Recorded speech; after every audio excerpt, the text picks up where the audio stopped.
Hello everyone, आप सभी का स्वागत है आपके अपने यूट्यूब चैनल में। और आज हम लोग क्लास 9 सब्जेक्ट साइंस का टर्म 2 एग्ज़ाम के लिए बेहद ही इम्पॉर्टेंट क्वेश्चन लेकर आए हैं। तो आइए वीडियो स्टार्ट करते हैं।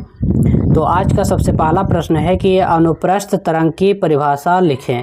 तो अनुप्रस्थ तरंग किसे कहते हैं, तो उसका परिभाषा इस प्रकार से लिखेंगे कि अनुप्रस्थ तरंग वह तरंग है जिसमें माध्यम के कण मध्यमान स्थिति के गिर्द तरंग की गति की दिशा में के लंबवत कंपन करते हैं। तो देखिए ध्यान से, यहाँ पर जो इसका अनुप्रस्थ तरंग होता है तो माध्यम के जो कण होता है उसके माध्यमान स्थिति यानी उसके मध्य स्थिति के क्या होता है, लंबवत वो गति करते हैं यानी कंपन करते हैं। तो उसी को हम लोग क्या बोलते हैं, अनुप्रस्थ तरंग कहते हैं। अब जैसे में तालाब के जल के सतह पर तरंग, जैसे तालाब हमारा कोई तालाब इस प्रकार से है, उसमें क्या है, जल है जो कि स्थिर है।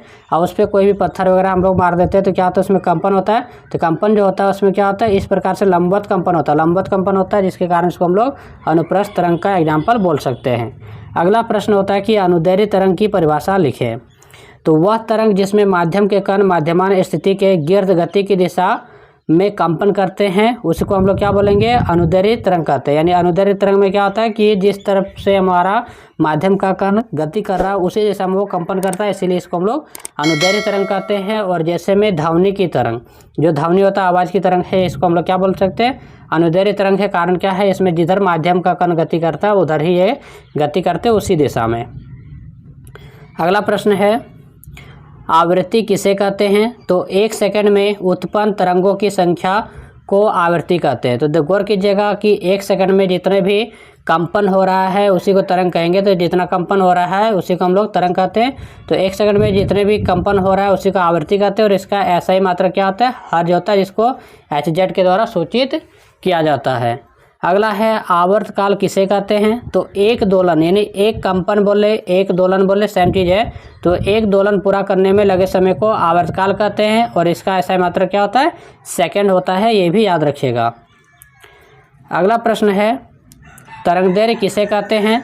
तो 2 क्रमागत विरलनों के बीच की दूरी को तरंगदैर्घ्य कहते हैं। इसका ऐसा मात्रा मीटर होता है। तो गौर कीजिएगा कि इस प्रकार से हमारा तरंग होता है।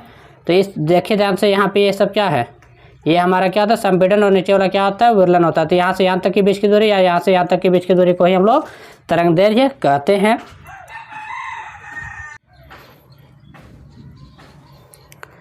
अगला प्रश्न है कि प्रतिध्वनि क्या है।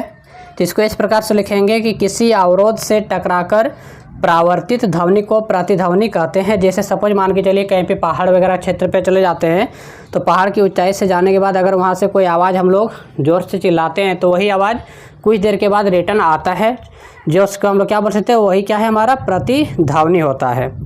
अगला प्रश्न है हमारा कि ध्वनि तरंगों को यांत्रिक तरंगे क्यों कहते हैं।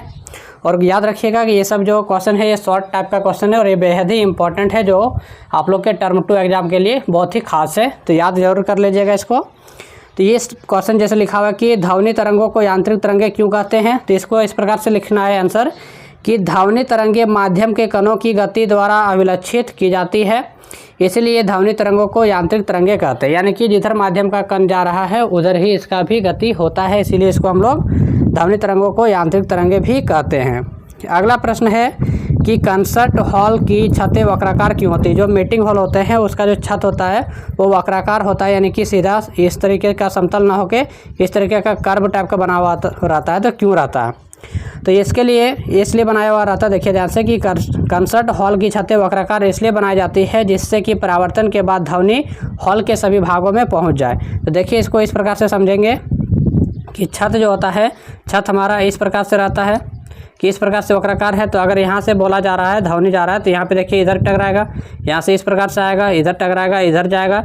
यानी कि बोल सकते हैं कि ये क्या हो जाएगा कि पूरा मीटिंग हॉल में हर एक क्षेत्र पे ये आवाज़ हमारा पहुँचेगा, इसीलिए इसको किस प्रकार से बनाया जाता है, वक्राकार बना जाता है। तो इस प्रकार से हम लोगों ने इस चैप्टर के बेहद ही इंपॉर्टेंट शॉर्ट क्वेश्चन को देखे। आई होप आपको यह वीडियो अच्छा लगा होगा। यदि वीडियो अच्छा लगे तो वीडियो को लाइक शेयर और चैनल को सब्सक्राइब करना ना भूलें। साथ ही बेल आइकन को भी दबा दीजिएगा, जिससे हमारे आने वाले हर एक नए वीडियो की नोटिफिकेशन आपको टाइम पर मिलते रहे। Thank you.